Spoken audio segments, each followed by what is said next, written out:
Hey, what's up, everybody? It's your boy Tazz, and you are listening to or watching another episode of the Intro Podcast. This, of course, is the news edition, where I do my best to keep you up to date with everything trending in the industry or just topics or subjects that I think may interest my listeners or my viewers. Do me a favor before we get into the show and subscribe to our podcast either on Spotify, Apple Podcasts, TuneIn, or wherever you get your podcasts, or even just as simple as following us on YouTube at All Things Spotlight. There you'll be kept up to date not only with the Intro Podcast, but every podcast that we have under the Spotlight Podcast Network. You'll be kept up to date every time we post a show, an announcement, a reel, a short, or whatever it is. We just want you to be a part of the family, and if you subscribe and you follow us, we'll definitely follow you back. Also, you can catch us on all of our social media at All Things Spotlight, including and not limited to TikTok, Instagram, and Facebook. But let's get into today's story. We are talking about the Reiner tragedy, what we know so far about the untimely death of Rob Reiner and Michelle Singer Reiner. Let's get into it.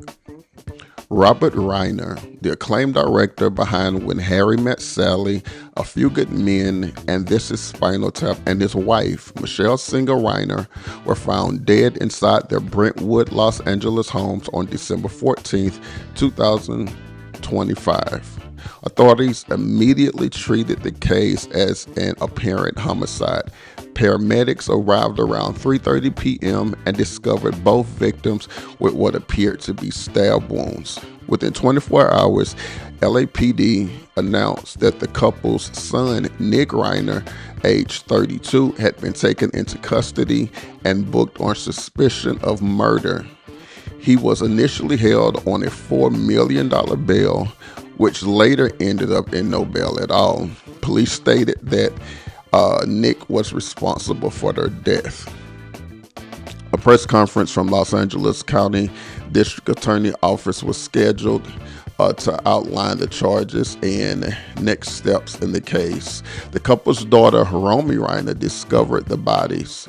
Family friends told reporters that Nick had argued with his parents the night before the killings were done. Nick's long documented struggles with addiction resurfaced in coverage as investigators built a timeline on events that led up to the tragedy.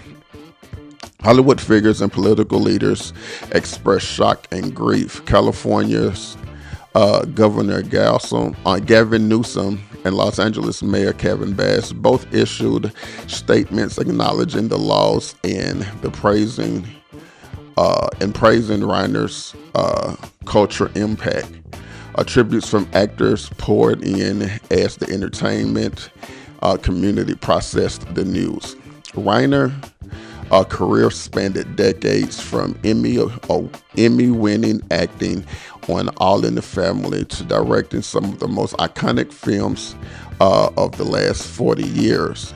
Michelle Singer Reiner was known for her philanthropic work and advocacy.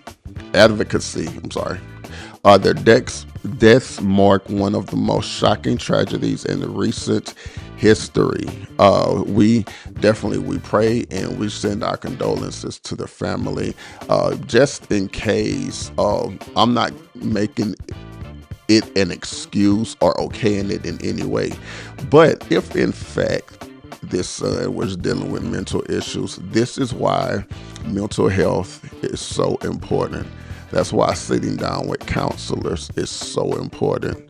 I'll be right back, and I'm going to share with you what the President of the United States had to say regarding this, and then we'll, so what's next. But we'll be right back in just a minute. The horrific murders of Rob Reiner and his wife Michelle Reiner is sending shockwaves through Hollywood and Washington, D.C. Oh boy. Reiner will forever be remembered as a TV and film icon, but he was also active politically, an outspoken critic of President Trump. Trump's comments come after he wrote this incendiary post on Truth Social earlier in the morning, claiming the couple, who were brutally murdered in their own home, quote, passed away because of anger Reiner caused with his outspoken criticism of Trump. The post sparked immediate and intense backlash, this time from inside his own party. Well, I wasn't a fan of his at all. He was a deranged person as far as Trump is concerned. He said he knew it was false. In fact, it's the exact opposite, that I was a friend of Russia, controlled by Russia. You know, it was the Russia hoax. He was one of the people behind it. I think he hurt himself in career-wise. He became like a deranged person, Trump derangement syndrome. So I was not a fan of Rob Reiner at all in any way, shape, or form. I thought he was very bad for our country. Me personally, I just consider this one fact.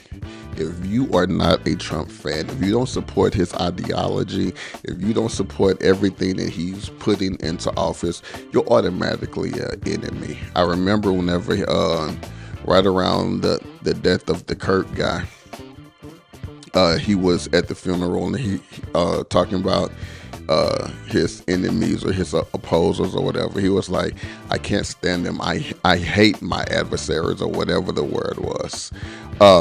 This is just doubling down on, like, I really do hate my adversaries. And how can you be this kind of person as a president?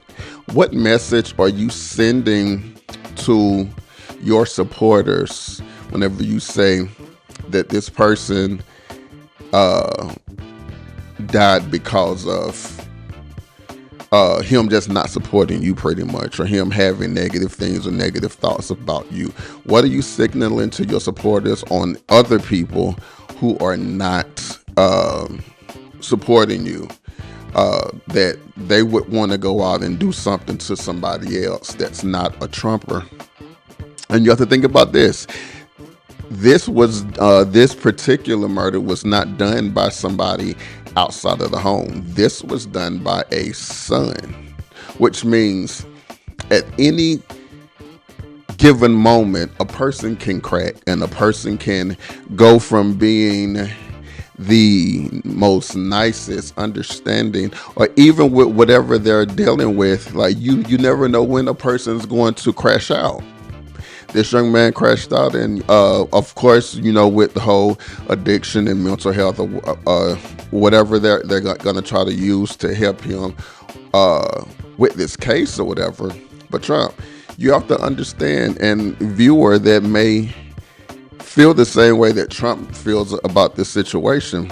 Number one, just because I don't like or support something that you say or do, like, I haven't heard anybody who don't support Trump say Trump need to die, or Trump should be unalive. I've not heard anybody say that.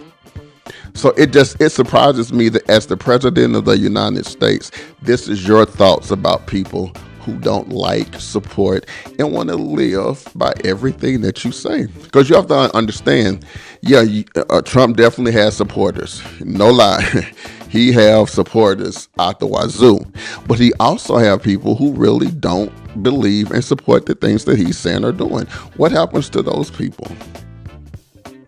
I'm just saying. I want to know how you feel about this particular story. Do me a favor and go on whatever platform you're listening or watching this, whether it's YouTube, TikTok, you're listening or watching on Spotify, you're listening on TuneIn, iHeart, Apple Podcasts, whatever. Let me know what you think about this particular story. Again, it's your boy Tazz, and you are listening to or watching the Intro Podcast. This is the news edition. I want to know what you think. Holla at your boy. Bye-bye.